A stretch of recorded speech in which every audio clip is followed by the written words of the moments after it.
York County is so much more than just a stop for gas on I-80. 17 County is filled with unique individuals with unique stories just waiting to be told. Welcome to the 17 County Podcast with your host, Emily Perry. This is 17 County Podcast. Thank you for tuning in to today's episode. Be sure to like, subscribe, and listen on your favorite platform. This helps our podcast grow, and we thank you for your continued support. We would like to thank our York County Development Corporation stakeholder investors, AgriProducts, BGIN USA, Cornerstone Bank, York General, Central Valley Ag, and York State Bank. Without these great stakeholders, we wouldn't be able to focus on the growth and development of York County here at the YCDC. So thank you. And now, let's get to the conversation.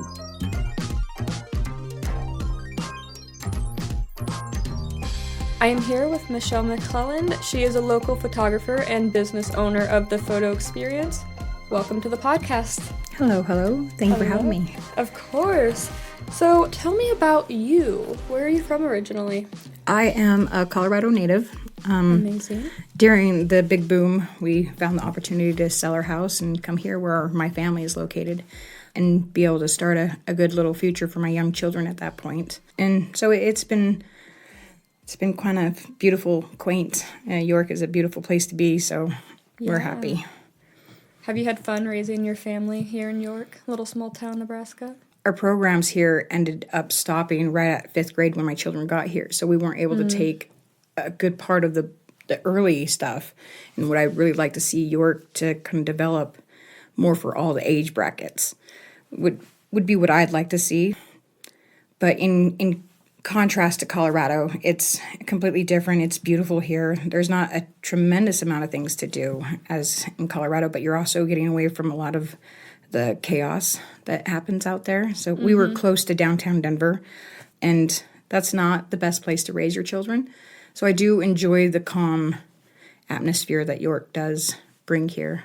And no traffic, so. Makes a difference, doesn't it? A difference. Yeah.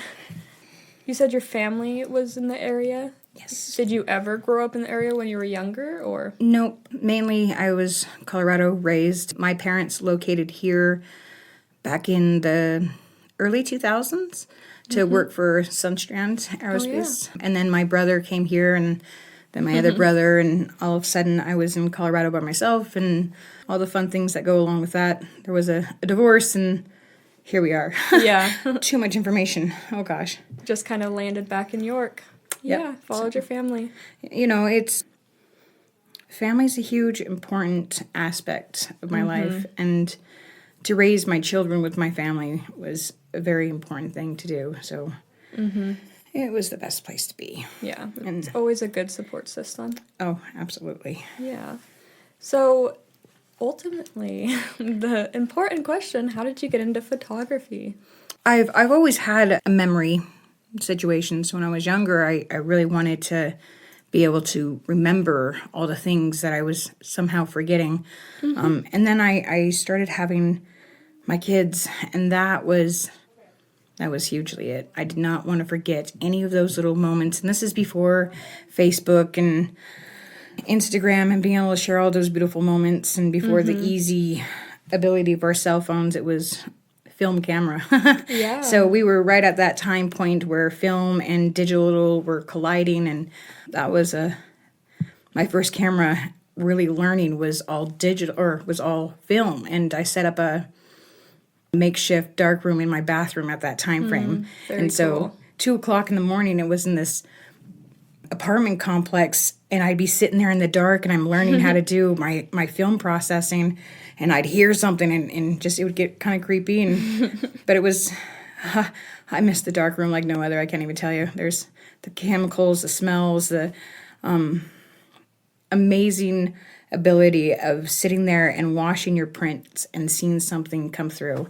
And digital is amazing, far less expensive to do digital and to learn it. So, but to have that aspect of the old times with the film, I think that's a really important aspect of what I do. Yeah. So Actually having the picture come to life in your hands and having done things for that to come to life That's really cool. Yeah, it's one of those beautiful things I really look forward to.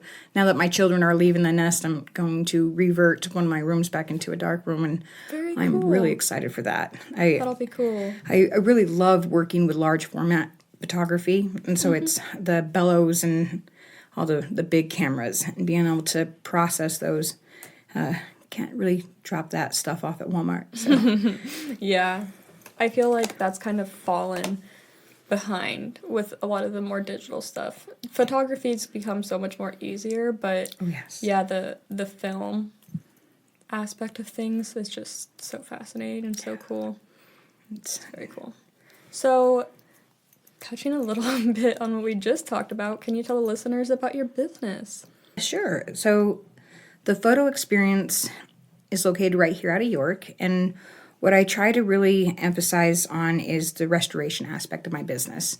We have amazing photographers here in York County, and I think there needs to be a lot of passion behind that, whereas I'm not as passionate as I used to be.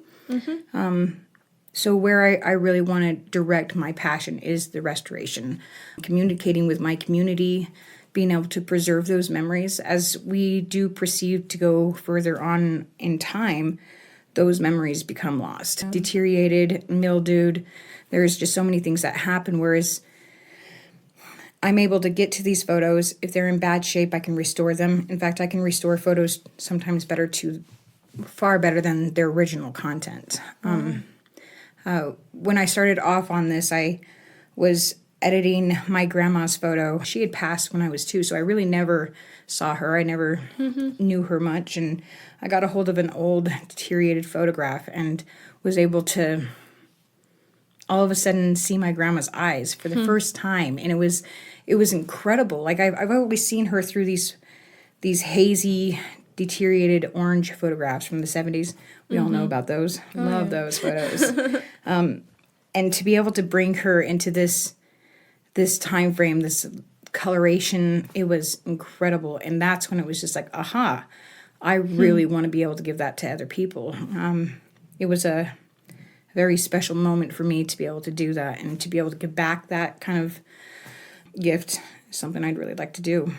Yeah, and I've seen some of these restored, like just photos of these restored, like the old deteriorated water stain, whatever, to what you've made them look like. And it's crazy the work you can do on them. I'm like, how does she do this? I much appreciate it. It's many hours and time just learning. I never stop learning, and there's always new avenues, new aspects, new things that are coming onto the market, and I'm constantly learning. And I think that's one of the best things about being human, living, learning. You're constantly learning. Yes, and there's so much. I am always flabbergasted at how much I don't really know. And I think I know so much, and come to find out I know very little. And so it's just this constant, beautiful experience, the human experience of learning. That's such a great way to look at it, though. There's so many people that are just like, oh, I know everything. But there's so much to learn. Even if you know everything in your field, you could learn so much more. And it changes from each person's experience of their existence. And so being a photographer and interacting with people, it's given me this ability to really see how each of our lives, our perspective of things are so different. And I'm really interested in kind of just watching our experiences get the photo experience. You know, there's all those aspects of my business from the beginning to the start. The whole thing should be a journey. Yeah. I love that. So when did it click that you wanted to turn this into a business? During the transition of the paper, I was laid off, and it gave me an opportunity. We don't have a large amount of creative fields in York County, and at that time I really did not want to travel outside of York. I have young children that not young children, but my children. Yeah, of course. They need their mom. We're kind of a one-parent household, so it's one of those really important things for me to have been close to my kid. So traveling outside of York was not really an option. So it came down to figuring out how to make this work, how to make my dreams come true and be able to maintain a living experience. And out of all the things that I do, it is the restoration that I really would like to carry forth. I do a tremendous amount of different things, especially in the photography aspects, but it is the restoration. And that's when it really came to light. This is something that is not here. Locally, we don't really have a restoration service. You'd have to go to Lincoln or Grand Island. I'm not too sure about Grand Island, but Lincoln certainly, or you send them off. Whereas I'm one-on-one, I love interacting with people one-on-one. I want to learn the lessons, the things that they have to tell me, the stories. I'm so fascinated by the stories and the legacies that are being left behind. So, we have a large amount of photographers here with a large amount of talent, but there is a lack of the restoration services. And as we do proceed in our time frame, those photos from 2000, that way. Backwards. In the past. Yeah, whatever in the past. best words yes, are. Thank you.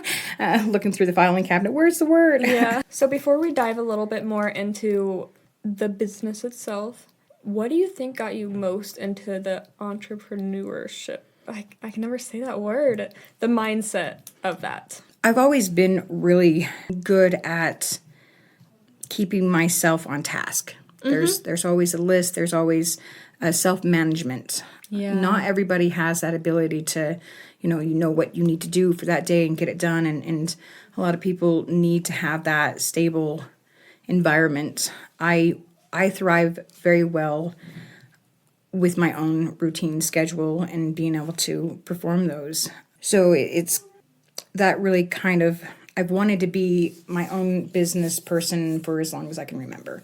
I started off way back when, and I've realized over the years and the different jobs and places that I've gone, it's been building this set of skills to be able to do these things. When I worked in Colorado, I worked for a beautiful ad agency where I got to go out into Boulder and some of the beautiful areas of Colorado and communicate one-on-one with the local business owners. Oh, very cool. So that was a skill set that I was able to build, to know how to lay out certain things, to communicate with people, to see how I can help them. Yeah. It's not about what your community can do for you, it's about what you can do for your community. And that was a beautiful thing to really learn out there, and I was able to take those skill sets and really apply them to what I'm doing here. So I need to further my skills in more marketing. I've come to find that's a younger person's game. Yeah, a little bit. There's so many changes in social media. Like, even I can't keep up sometimes with the new apps and all the trends and stuff. It goes crazy sometimes. Yes, like the trends. I've come to know if I just do things for the love of what I love, it will hopefully come back around. Hopefully. You'll find the right audience. Right. There's more weird people like me than I'm aware of. It's very cool stuff. It is. I'm Don Freeman II. I'm President and CEO of Agri Products in York, Nebraska. We are a manufacturer of quality equipment, grain handling, food storage, food service. And if you ever want to get a hold of us, you can get on our website or you can contact us at 402-362-5500. Thank you. This episode is brought to you by Corteva Agriscience and Green Realty and Auction. Now, let's get back to it.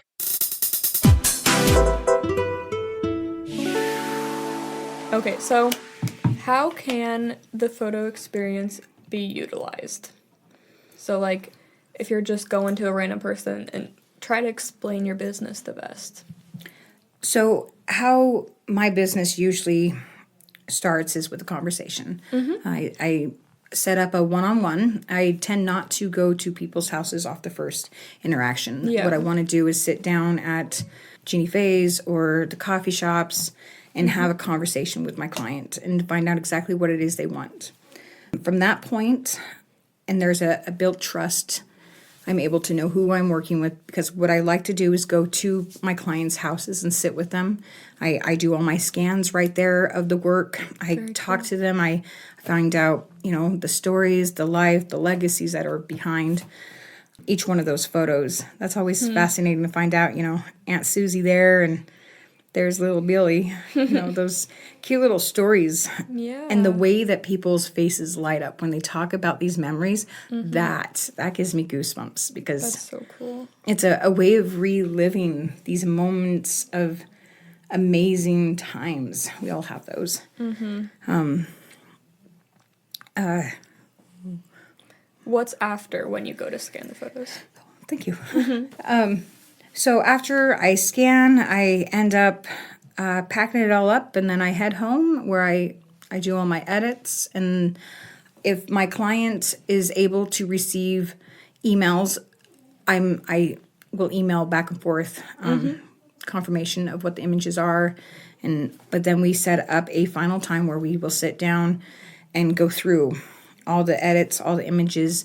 They can either order from that point, and I hand deliver them everything. I run on the back end my own printing situation. I have a great fond love of paper. I love paper. There is something exquisite about paper. Yeah. And so I had to go out, and I was fortunate. I was lucky. I was blessed, and I was able to get a hold of some beautiful printing equipment and Amazing. learning how to do all those and format and print. And so I run my own printing. So it's everything that I do.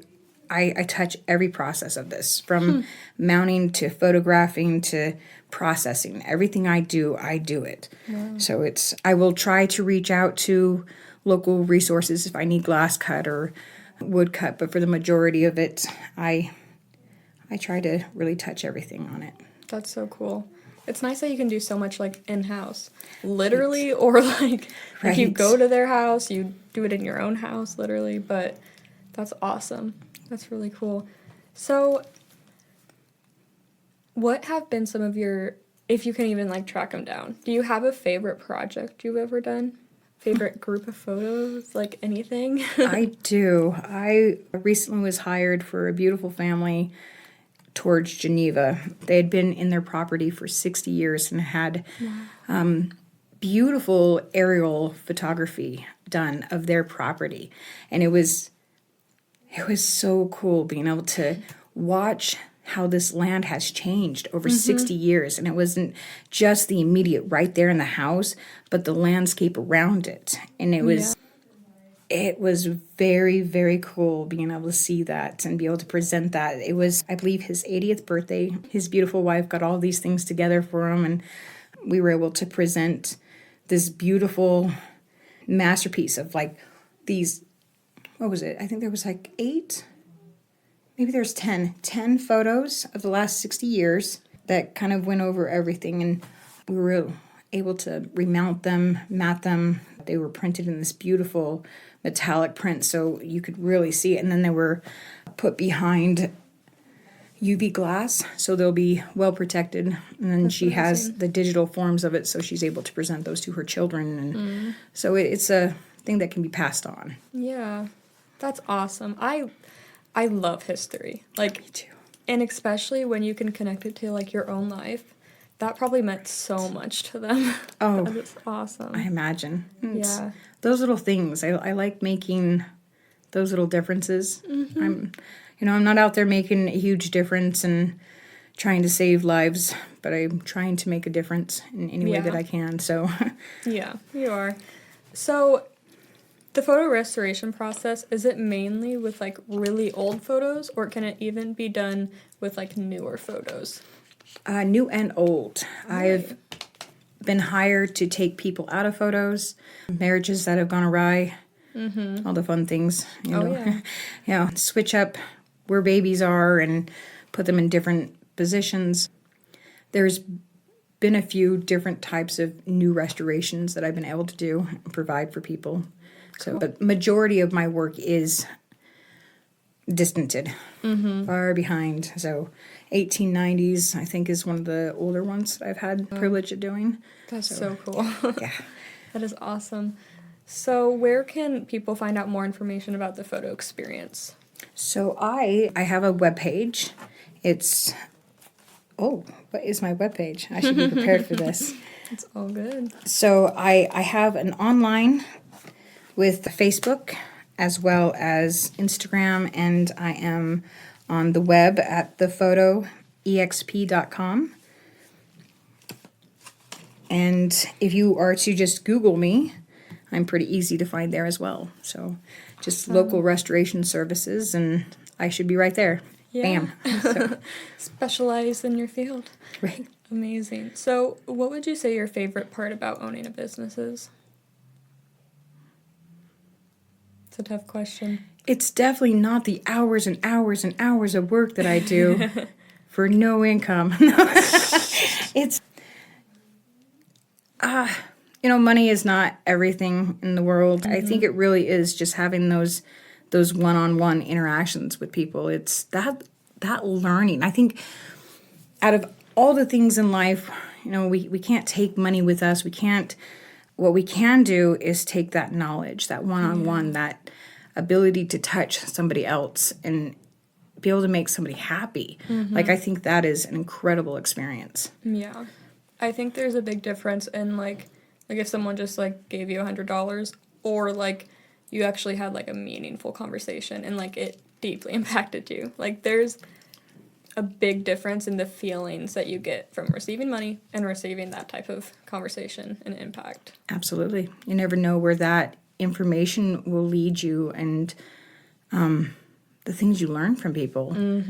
My world is so small and so little, but the more that I learn about people, it becomes bigger and bigger, and it's this incredible thing. And unfortunately, the 75, 80 years I am praying to get on this earth is not nearly enough time to be able to gather all that information.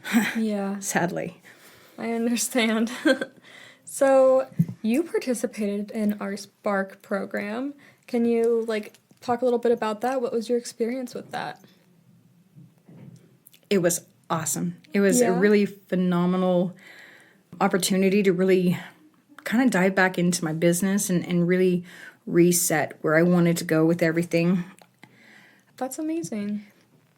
It was nerve-wracking, not knowing what to go into. I'm not much of a public speaker. Yeah. And the amazing young lady that went ahead of me, she started off the whole thing, and she's professional, and she was just so exquisite. And right from there, I was just it left to me. Yeah. And so now I have this opportunity. So next year, if I go to do this, I kind of know what I'm going into. And that was fun. That was fun. It was really cool seeing all these amazing people coming together to build our community, to make it such a better place. And I want to see all of us succeed. Yeah. I absolutely, what was it? Pat's on Tap. She's amazing. I love her business, her personality. That was tough going up against her. I got to tell you. Yeah, it's the ultimate, how am I supposed to follow up after that? Yes, that was and then of course, I forgot everything, and it has been quite a few years since I had been in college or had any of the opportunity to speak in public. So it was a nosedive, but it was a fantastic failure. Yeah. Each failure is more of a success because we learn from these. Yeah. So next year, I'll be a little bit more successful. I'll just keep on getting out there, and really was an opportunity to really get out there. And through that interaction, I get to meet with you. I get to sit here, and you never know where those interactions will take you. I know. It's kind of crazy. And I mean, I was there.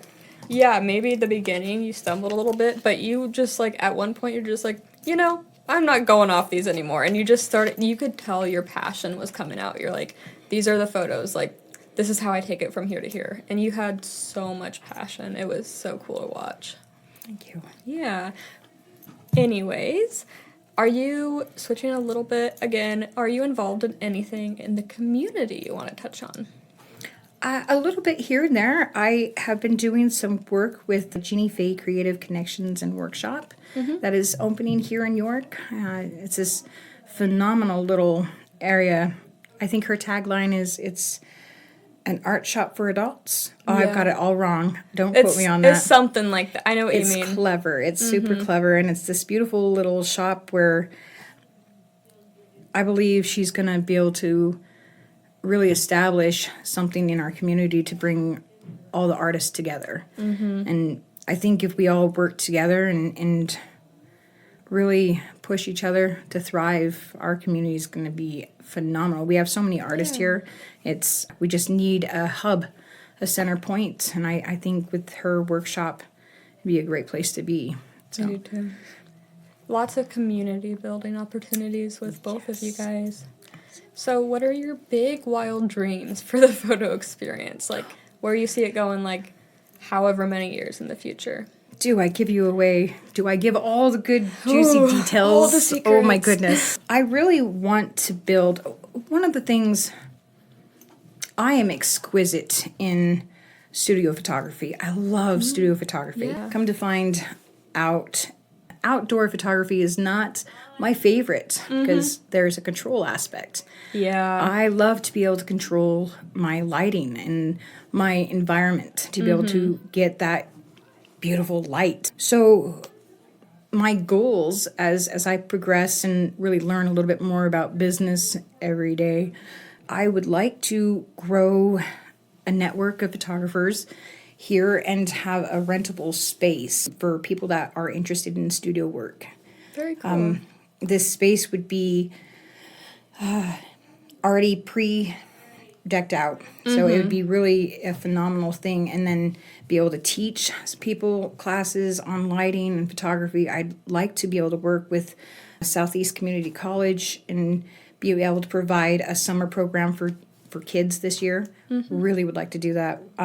That's cool. When I was in college in Colorado, I was able to do a workshop with this Jewish community out there, and it was phenomenal. It was these awesome little kids that came together, and we were able to travel around and photograph, and I was able to teach kids about photography and how to view things, because in photography, you view things differently. Like, there's everything from the shadowing, the lighting. I'm terrible when I'm driving at that beautiful 1 hour before, 1 hour after. Yeah. Because I'm like, oh, look at that, shiny. Oh, my goodness, gotta stop the car. So don't ever get me in a car during those time frames. But that is something I would really like to do. I'd really like to be able to do a summer program and influence kids to be able to photograph and experience the joy of seeing the beauty of our world. So that's something I'm looking forward to. I really need to go and talk to them. Yeah, I love that. That's so cool. Okay, switching it up to something a little less serious, not high stakes, our hot potato questions. Ooh. So these are just like this or that, like very unserious. Breakfast or lunch? Lunch. Lunch? Not a big breakfast person or just a big lunch person? I love breakfast, but not until lunch. Valid. Very valid. I understand. Okay, are you more spontaneous or more of a planner? Wow. That's a question. It is a question. You know, I would think I'm spontaneous, but I bet others would say I am not. So. Yeah. I get what you mean. Spicy or sweet? I'm a sweet girl. Yeah. Yeah. I can't handle my spice. Well, me neither. Cats or dogs? Both. Me too. I can't choose. No, I've recently have very much fallen in love with a cat. My kiddo had moved back home for a good 2 years, and while they were here, they brought their cat, and he is an incredible cat because you throw a ball and he brings it right back, and like he's persistent cute. and annoying, and I'm sitting there trying to work, and he's like just and they recently just moved out, and so now I've been really lonely without a cat. Might have to get one. Right. But I do have my Alfredo, and I would be lost without my animals. You know, I'm an animal person more so than anything else. I feel you there. Yes. I feel you. Soup or salad? Depends. Yeah. Depends on the time of year or depends on the soup or salad? Depends on the soup or the salad. I would probably have to say I'm a salad person all the way through. Yeah. But, there's nothing better than during that fall season. You get that honey, what is it? A nut squash. What is it? Squash. Butternut squash? Thank you. Could you delete all of that, please? Panera has this amazing soup, and that's the only time I really like, oh, goodness, let's go. Yeah, that sounds so good. Right? I do love a good soup. I love a good chili or, cheesy potato soup. Oh, you're a girl after my heart. Anything cheesy and anything with potatoes. Oh, yes. Okay, now that we're hungry, extrovert or introvert? I'm an introvert with extrovert qualities. I'm the same way. I can be extrovert all day, but if I don't go home at the end of the day, I will be a menace. Yep, absolutely. I feel ya. Do you have any parting words of wisdom for the listeners? Anything that I forgot to ask you want to touch on? I guess follow your dreams and strive to be amazing. Life is a fun, windy road of awesome experiences, and a lot of how we perceive things is really what makes the journey. So try to stay positive, come find me, hire me, let me give you some amazing work. I do this veteran box that I like to provide for our veterans, and I restore their photographs, and I make these dog tags that go along with it. And so I really want to be able to give to my community, but I need my community to find me. Here I am. Yeah. You offer such cool services. Thank you. It's a great thing for our community. It's so cool. So thank you for taking the time to chat. I'm so glad we can get the word out about your stuff a little bit more. It's so cool. Thank you so much for having me. This has been a beautiful learning experience and all the wonderful things. I can't wait to hear this. Yeah. Thank you. Thank you. In closing, we would like to again thank our stakeholders, the people who help us drive change. We would like to thank Henderson State Bank, Midwest Bank, Mead Lumber Company Incorporated, Nebraska Public Power District, York News Times, Collins Aerospace, and Perennial Public Power District. And thank you, our listeners, for tuning in. Until next time.